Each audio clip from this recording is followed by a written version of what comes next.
শুভ সকাল, শুভ সকাল প্রিয় দর্শক মণ্ডলী, প্রিয় ভাই বন্ধুরা। আমি এখন আছি ফুলবাড়ি। দেখুন এই যে ভাটাটা, হ্যাঁ, ভাটাটা র্যাব, পুলিশ অনেক কিছু এখানে এসেছিলেন। প্রিয় ভাই, আমার কথাটা ফেলা দিও না। আপনি দেখুন কে বড় লোক হবে। অনেক লোক আমি শুনছি, আল্লাহ আমি বড় লোক হব। ভাই, ভাগ্য থাকলে আপনি অল্পতে বড় লোক হবেন। ভাই, এই ভাটার মালিক লাইসেন্স ছিল না বলে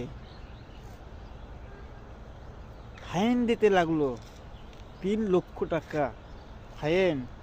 শুধু ভাগ্যবান যেই এই টাকাটা পেয়েছেন, 3 লক্ষ টাকা।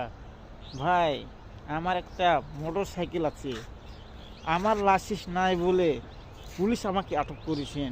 ভাই, আপনার টাকা ফাইন দিতে লাগবে 3,000 টাকা। ভাই, কে বড়লোক হবে? অল্পতে বড়লোক হবে, কোনো আল্লাহ লাগবে না। ভাই, আসলে ঘুরে টুরে ঘুরতেছে বিভিন্ন জায়গার আর চাঁদা তুলছে এইভাবে। দেখুন, এটা হলো আমি অতীতের কথা বলছি। ভাই, এই ভিডিওটা দেখুন, আপনার শিখবেন, জানবেন আসলে কে বড়লোক হবে। আল্লাহ লাগবে না, সেই আপনার টাকা ঢুকবে পকেটে। 3 লক্ষ টাকা ফাইন দিয়েছেন এই ভাটার মালিক। তো এই ভিডিওটা আমার দেখুন আর শিখুন এই কথাগুলা। সে বড়লোক হবে, সে আল্লাহ লাগবে না, সে এমনিতে বড়লোক হবে। ফাইন দিতে লাগলো 3 লক্ষ টাকা। 3 লক্ষ টাকা, আসলে এটা সম্ভব? 3 লক্ষ টাকা? সেই মহাজন রাজি হয়েছেন আমি দেব, তার এই ভাটাটা ভাঙুন না।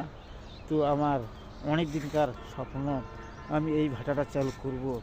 তো ওই রাজি হয়েছেন, তো টাকাটা দিয়েছেন 3 লক্ষ টাকা আগামীকালে দিয়েছেন।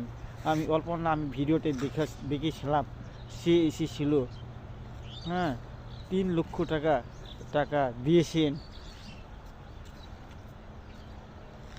টাকা হলো সব করা যায়, টাকা না থাকলে ভাটাটা ভাঙতো, চুরমার করতো। আসলে টাকাটা আসে বলে বাঁচে গেল এই ভাটার মালিক, না হলে চুরমার করতো এই ভাটা।